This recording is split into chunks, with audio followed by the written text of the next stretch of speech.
don't insult me regarding Aisha. Just leave me alone about Aisha, because the revelation of God comes to me when I'm wearing her dress. Even if you dig deeper in Pakistan and in those areas where a lot of young boys get raped. So Muhammad literally sucks the tongue of little boys. him owning a lot of black slaves, Yes. and it speaks about even the devil as to be a black man.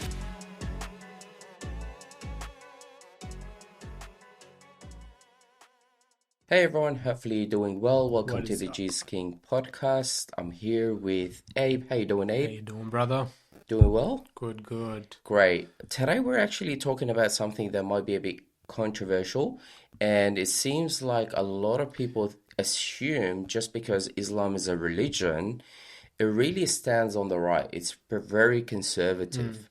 But the reality is, a lot of Muslims who are conservative, they actually don't know what Muhammad did and what Muhammad taught Yeah. in his life. Yeah. So, what we're going to do today is we're actually going to explore the things that Muhammad did and the things that the left promote, which seems to go hand in hand. They Yeah. actually go together, and it actually goes against what the right believes in when it comes to marriage and sexuality and so on. Yeah. Yeah. So we're actually going to not only kind of obviously tell you what we think it is, no, we're actually going to provide for you some of the evidence within the writings of the Quran and the Hadiths Yeah. Yeah. concerning those things. Yeah. We're about to get cancelled. We might get cancelled.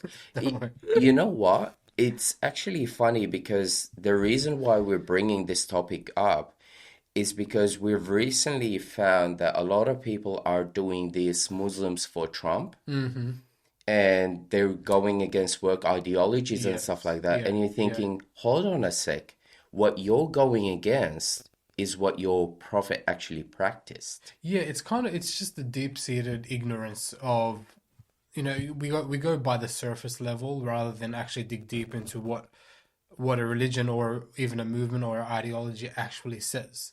Like, what is it that it's about? What's the substance of it?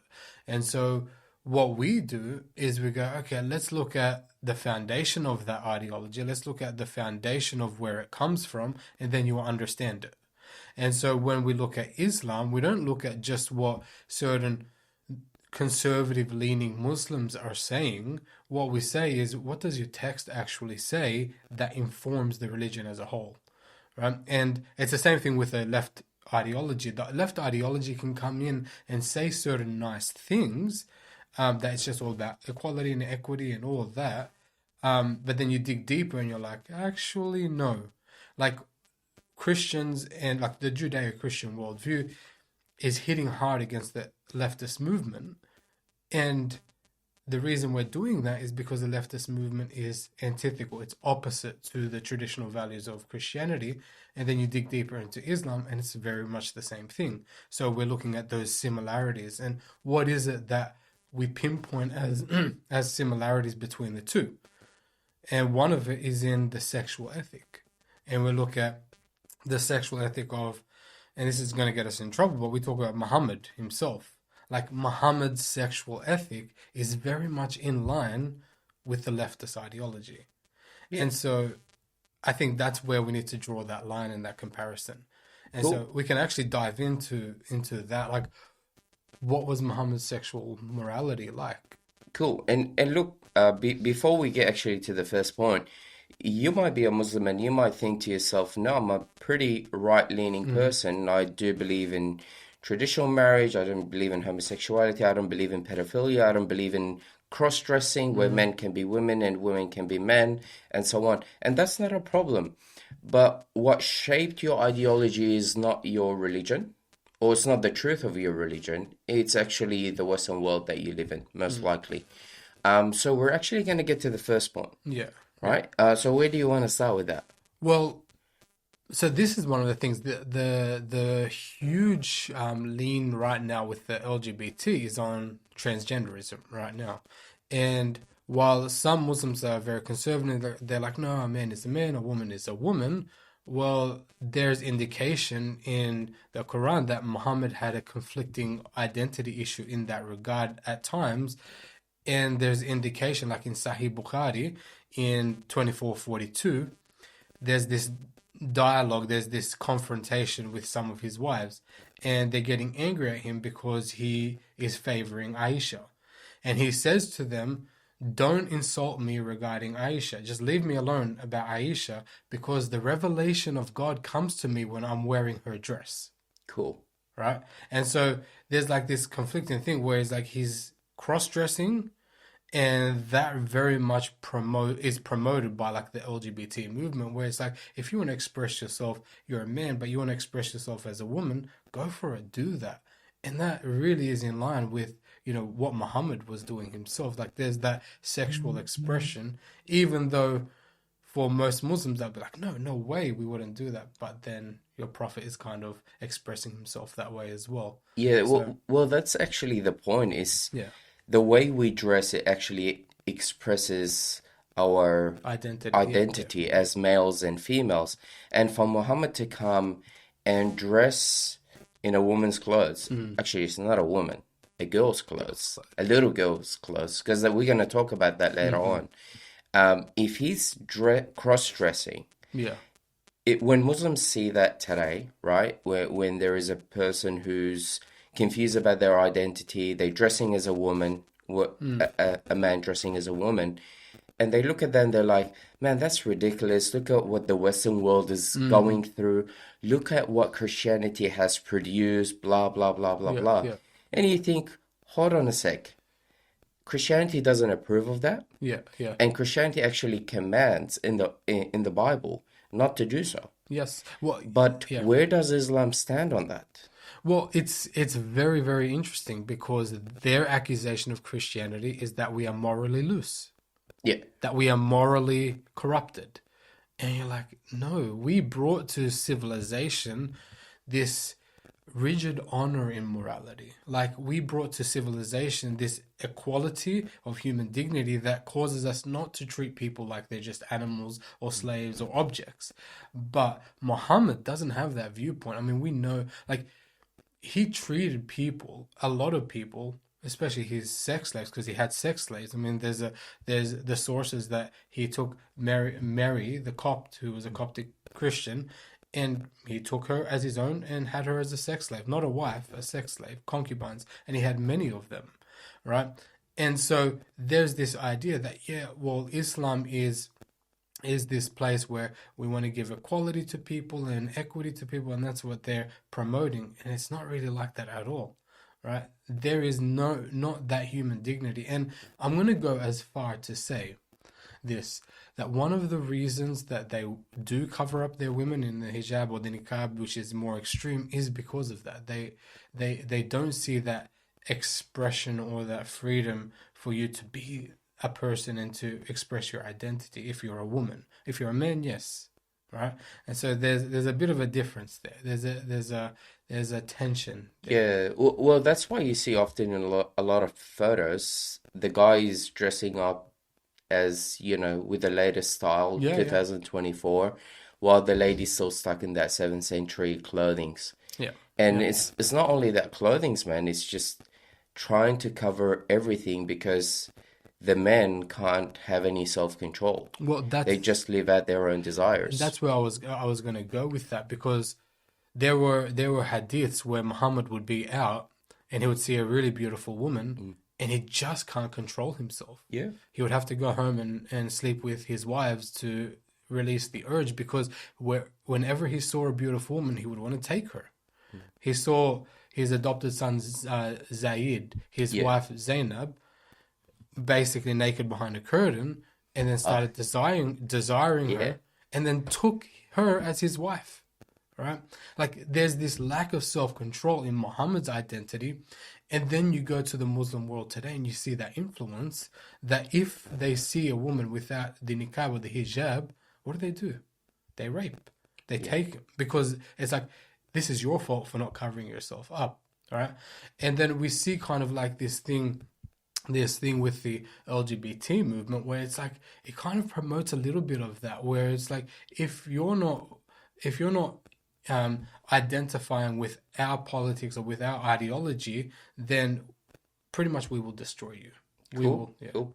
Yeah. Well, second point, Yeah. when it comes to minors, there's a lot of attraction to minors, right? Mm. They're trying to normalize that as the left, right? Yes. And they're trying to bring that into the schools, putting books, certain books where, Relabeling, it's not pedophilia, it's minor attracted yeah. individuals. Yeah. So Yeah. the idea is that they're trying to condition children Mm. and sexualizing them Yeah. and making this thing to be very normal Yeah. for them, Yeah. right? Yeah.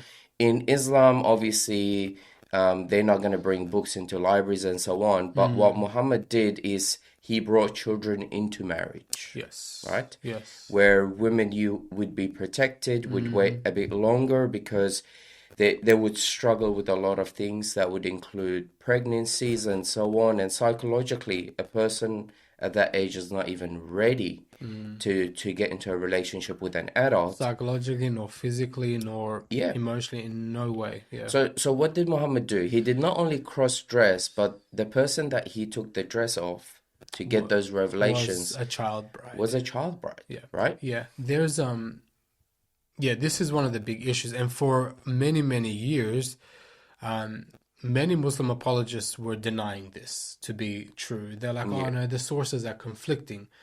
Then we're like, well, we have all the sources now, and none of them conflict. It's very, very clear. I mean, you have like Sahih Bukhari 762, where it talks about Aisha. And this is Aisha herself who is narrating this. She says, narrated Aisha that the Prophet married her when she was 6 years old, and he consummated his marriage when she was 9 years old, and then she remained with him for 9 years. So from the age of 6, she was married. At 9, he has sex with her, and then she stays with him for 9 years until she's 18, where he dies. Yeah. Right? That's a child bride. That's That is. pedophilia. Yeah. Because for us, the age of consent is 18. So pretty much when Muhammad died, right? So pretty much all of that time. And if you want to conflict about the age, that 18 is not the standard, it should be 16, whatever. But it's still a child, a Yeah. 9-year-old. The issue is he found her attractive at the age of 6. At 6. Right? At 6. So a lot of people kind of say, oh, he didn't do anything when she was 6. He married her when she was 9. I get that. But then he found her to be attractive at the age of 6. And that's a big problem, Yeah. right? And also in other sources, I was listening to David Wood about this, is that when she went to Muhammad, she took her images with her. And taking her images with her in the Quran is forbidden for Oh, little like the kids. images, like the dolls. Yeah, with Yeah. those images and dolls. Yes, So yeah. children were allowed to have those dolls or images if they were prepubescent, right? Yeah. Once they are outside of that, once they pass through that phase, then they have to get rid of those, right? Yes. So for her to bring her dolls with her, it shows that she was not also physically ready. Because Absolutely. a lot of Muslims try and say, no, no, no. She was a special specimen of a woman. She was ready and so on. But the reality, she wasn't. Yeah. Yeah. And that's the difficult part. Now you're starting to connect the dots. He cross-dressed. He was a minor attracted person. And he didn't only go there. He also sucked a tongue of a child, a male child. Not just one, a few. Yeah. Yeah, Yeah. and the people around him, they were like, oh, well, it's blessed for Muhammad to suck a person's tongue. And it shows you that it's not only the females are not safe, also the young boys. Yep. And that's what you see even if you dig deeper in Pakistan and in those areas where a lot of young boys get raped, Of course. get Yes. molested Yeah. by older men. And that's in a Muslim culture. Yeah. So it shows you the pedophilia that doesn't only, it's not heterosexual, it's also homosexual. Yeah. Yeah. Like men with young boys, Yeah. men with young girls. For some people, that they might be like, oh well, that's misinformation that Muhammad did that. Well, Musnad Ahmad 16:245 says, I saw the Prophet sucking on the tongue or the lips of Al-Hassan, son of Ali. May the prayers of Allah be upon him, for no tongue or lips that the Prophet sucked on will be tormented by hellfire. That's the hadith. That's what it says. So So Muhammad literally sucks the tongue of little boys who were prepubescent as well. yeah, So there's homosexuality there, but there's also pedophilia there. yeah. Well, just imagine like the ideology of the religion that if Muhammad sucks my tongue, that I am safe from hell. Well, then Just this is something that many imams and sheikhs will propagate as well. If you allow me to do this, you will not suffer hellfire.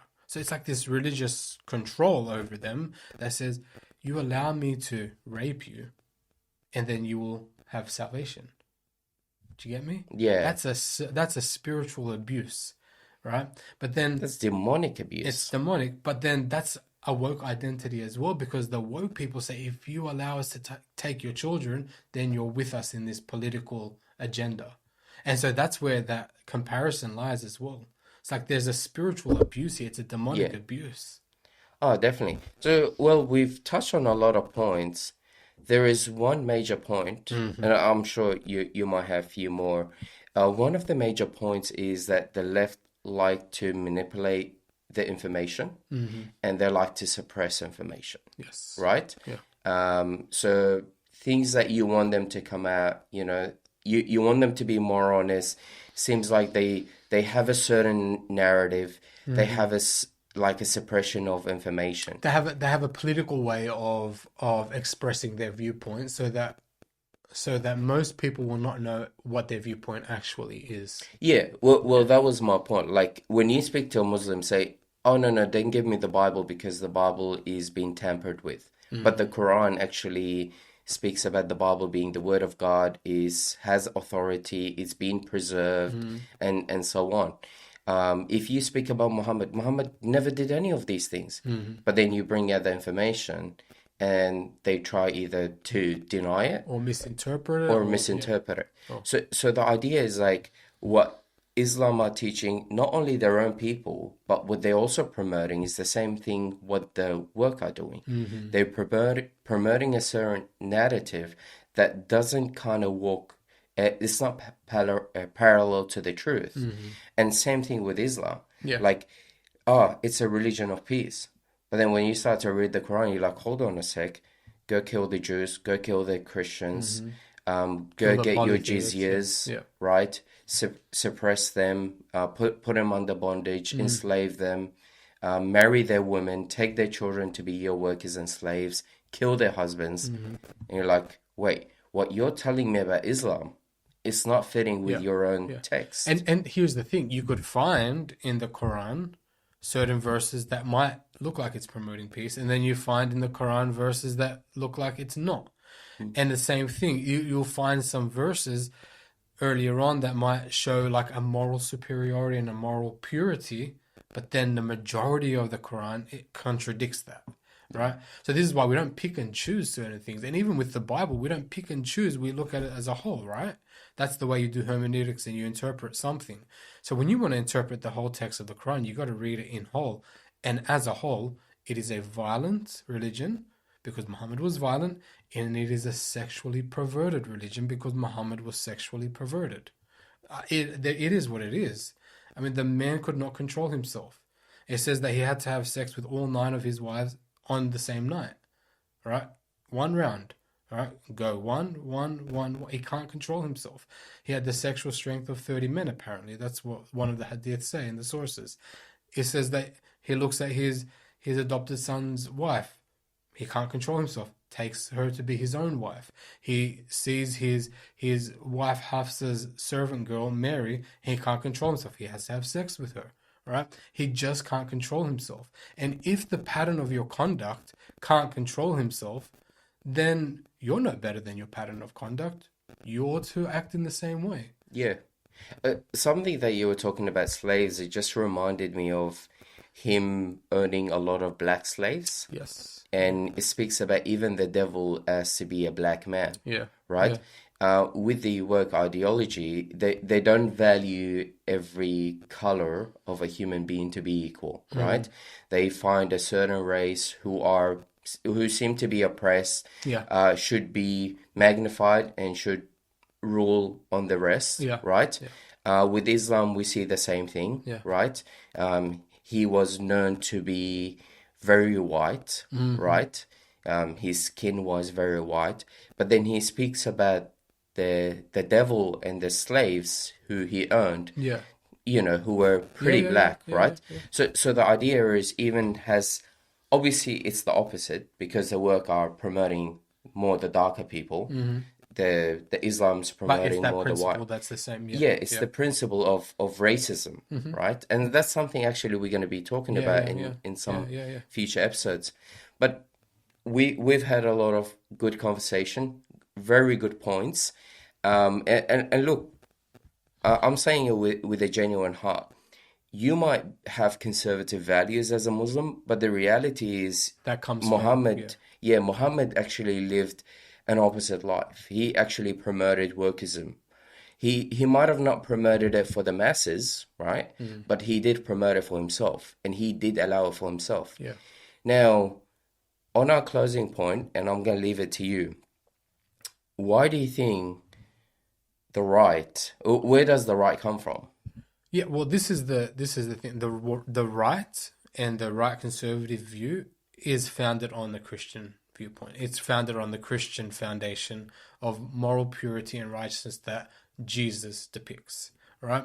And so when we look at that morality and we look at our civilization and where it is, and the fact that we've raised that age of consent, that we want to make sure that kids are kids and children are children and they're protected. When we look at marriage between this one man and one woman, that's a fundamentally Judeo-Christian worldview.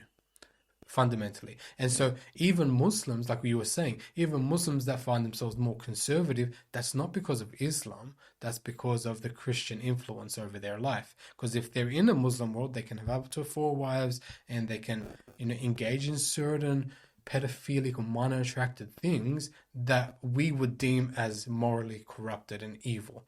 But I also wanted to touch on one thing. Look, if you're a Muslim, we don't hate you. We don't bear hatred to you, because there's this idea that if we speak against their prophet, then we are Islamophobic and we hate Muslims. It's not the case. We can delineate between the person and the ideology. The ideology, guys, Islam, it's evil. It is evil. Muhammad was an evil man.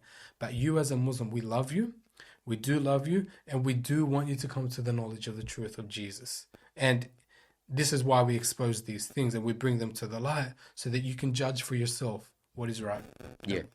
Well, Right? hopefully you've actually enjoyed it. And I'll just ask one last question.